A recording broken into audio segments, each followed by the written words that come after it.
Ladies and gentlemen, boys and girls, welcome one and all to the debut episode of TCW Exclamation. I am Rocky Joe, the African Bandito, and we are here live from Glendale, Arizona for our premiere show. Tonight, we have Rocky Blade defending the Intercontinental Title against the likes of Billy Yank, Trece Alvarez, and Roscoe Carter.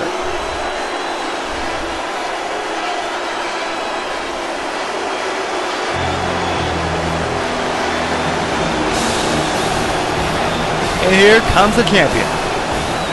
Rocky Blade, 6'7", 272, fighting out of Kansas City, Missouri, of the first ever and the four-time TCW World Champion, a former tag champ, the Season 3 Fist of Iron Tournament winner, the second ever Triple Crown champion in the company's history, but most relevant, the two-time reigning and defending TCW Intercontinental Champion. In his initial reign, Blade has been on a crusade to prove that the Intercontinental title is now the most important belt in the company's history. Not because of the people that held it before him, not because of the matches that have been held before, but simply because he is the man holding it. Can this vet prove once again on his own personal crusade to keep that idea intact, I guess. I don't know what I'm talking about. Ichiban Requiem, he was able to become champion once more in a hellacious 20-man Championship Scramble against three of these, against the people who are in this match as well. And here's one of them, the former champion, Billy Yank. Now, he may be brash, he may be confident, but I'll tell you this, not many people in CAW or in wrestling in general can say they have literally gave an arm and a leg to be a success in this profession.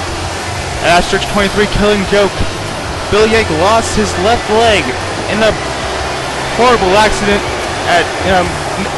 in the midst. Sorry, I'm still getting used to this. In the midst of a Hall of Mirrors match. And not only did the match continue, he ended up winning that match with a single leg crowd nonetheless to become a two-time Empire champion. In this next match regarding the Empire title, he ended up losing his right arm and still was able to fight 5 minutes afterwards.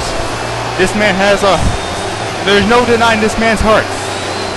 And if he keeps on this path, he can become a world champion in the near future. I'm sure of it. And speaking of men with much potential, here comes the Big-Ax Refugee, Roscoe Carter, the former nightclub bouncer of Rochester, New York. A former TCW Tag Team Champion in his own right as part of the Big-Ax Nation. A man with more agility than anyone in his size, at his size and stature should have at any point of their career. No, seriously, in about now, I saw this man do a 720 corkscrew shooting star headbutt. It's more ridiculous than it sounds, believe it or not. Heading into this match, Roscoe Carter is the only man involved that does not have a former Intercontinental title run. I'm sure as hell as sure as eye-popping as that neon RC glow, furry, coat, bear skin, whatever the hell, that he wants to become champion right here tonight. Only man in this match who doesn't have any previous ladder experience is Billy Yank as well. But anyway, here comes the fourth man in this contest. Fellow dumbass, Trece Alvarez.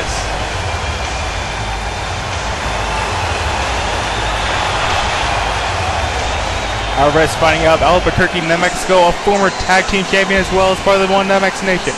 A War Games Torneo Conejo MVP. And the final Intercontinental Champion of the No Mercy era of this company. He has success. He has the tools to be a main eventer at times.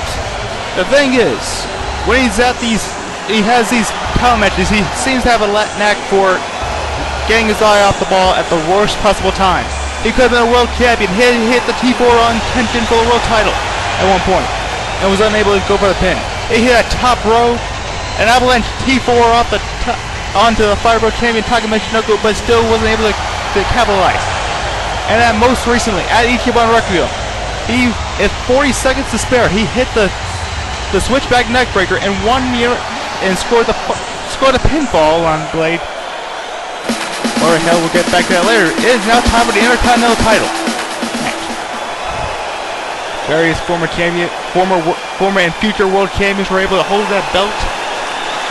Including the likes of Rocky Blade, Kenshin, BB Disco, guaranteed Hall of Famer in TCW the Dark Star. As the ref relieves, the bell is hung up, and here we go.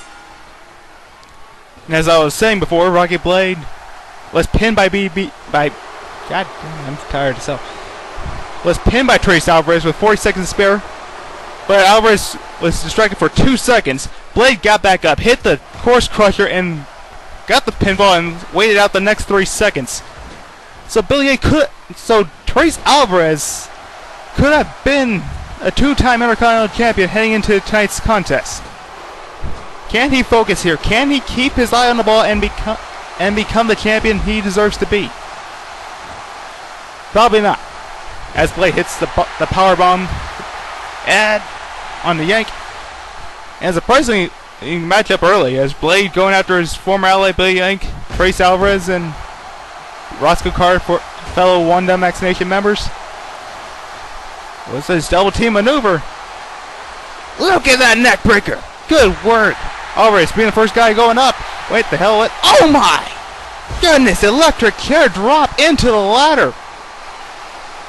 And Roscoe Carter once again back to trying to cripple Billy Yank, trying to break his neck.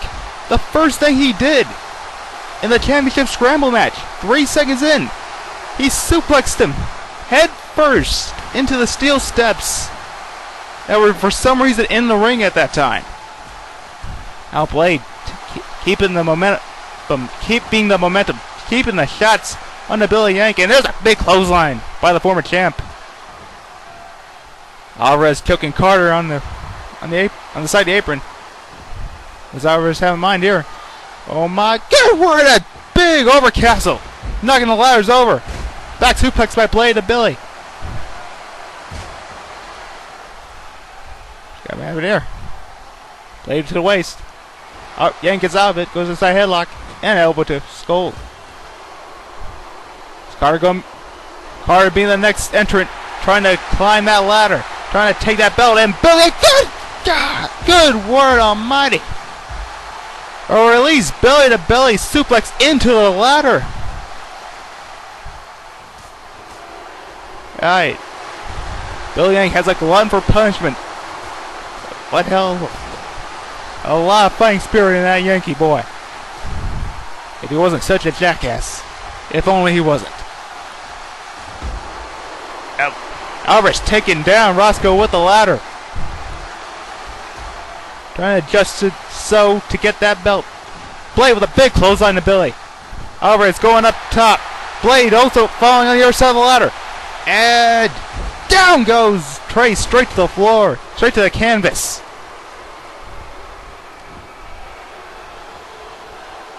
And it's Yank.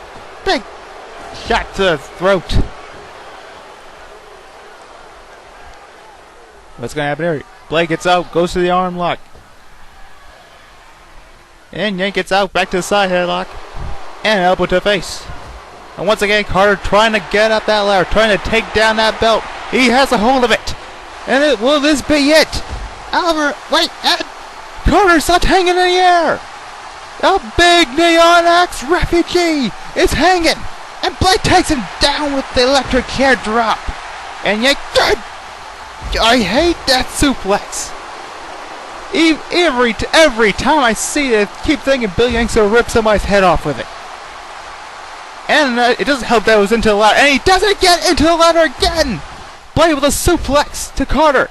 And a big drop kick to the face. And it looks like Billy's gonna try his... Looks like Blade was about to try to climb up. Now Blade's got a hold of it. Will this be it? Carter trying to find a way to take him down, and there he does. So he does. Now Carter stopped early and dropped toe hold into the ladder by Billy Yank to Trece Alvarez. And double arm holds Wait a minute, looks like Rocky Blade is going for some old school. He's just to end matches for him back in season 1 during the No Mercy era, and down go, and it takes down Carter. And nice arm drag by Alvarez. And a lot of action going on early and often between these two. Big low blow by Billy. And an elbow to the throat by Carter to Blade. And Yank, the last man standing in the ring, only for a second. Now Alvarez tearing up the announce table. Russian leg sweep by Alvarez to Billy Yank. And oh my word, a double A spine buster into the steel steps. Truly violent match this ladder match is. There's that, double A spine buster on the floor by Blade to Roscoe. Oh no, what's Blade have in mind here? No, not on the floor, it's a Mocan hammer! Mocan hammer on the floor!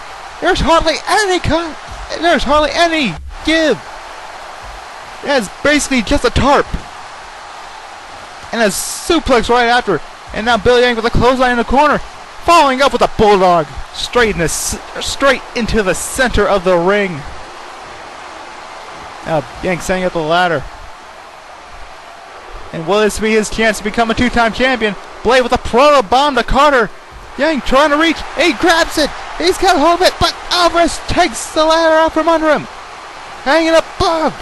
Will he take the belt down, or will he fall to his death? I don't know why he said death, but still, good word.